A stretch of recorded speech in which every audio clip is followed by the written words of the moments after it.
ಅಂತರಿಕ್ಷಕ್ಕೆ ಸಂಬಂಧಪಟ್ಟ ಜೀವ ವಿಜ್ಞಾನವಂತೂ ಜಗತ್ತಿನ ಕುತೂಹಲ ಕೆರಳಿಸಿದೆ. ಅನ್ಯಗ್ರಹ ಜೀವಿಗಳು ಇದ್ದಾವೋ ಇಲ್ಲವೋ ಎಂಬ ಪ್ರಶ್ನೆಗೆ 10 ಜನರಿರುವ ಗುಂಪಿನಲ್ಲಿ 10 ಬಗೆಯ ಉತ್ತರ ದೊರೆತಿತ್ತು.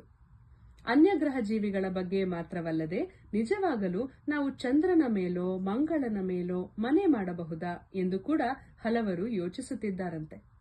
ಇದಕ್ಕೆಲ್ಲ ಮೊದಲ ಹೆಜ್ಜೆಯಾಗಿ ಲೈಕಾ ಎಂಬ ನಾಯಿಯನ್ನು ಅಂತರಿಕ್ಷಕ್ಕೆ ಕಳುಹಿಸಲಾಗಿತ್ತು.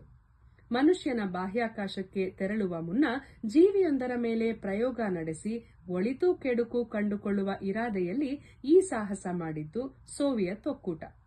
1957ರಲ್ಲಿ ಭೂಮಿಯ ಸುತ್ತ ಪ್ರದಕ್ಷಿಣೆ ಹಾಕಿದ ಉಪಗ್ರಹದಲ್ಲಿ ಈ ನಾಯಿಯು 7 ದಿವಸಗಳ ಕಾಲ ಬದುಕುಳಿಯಲು ಬೇಕಾದಷ್ಟು ಆಮ್ಲಜನಕ, ಅದು ಹೊರಹಾಕಿದ ಇಂಗಾಲದ ಡೈಆಕ್ಸೈಡ್ ಅನ್ನು ಹೀರಿಕೊಳ್ಳುವ ಸಾಧನ, ಆಹಾರವನ್ನೂ ಇರಿಸಲಾಗಿತ್ತು.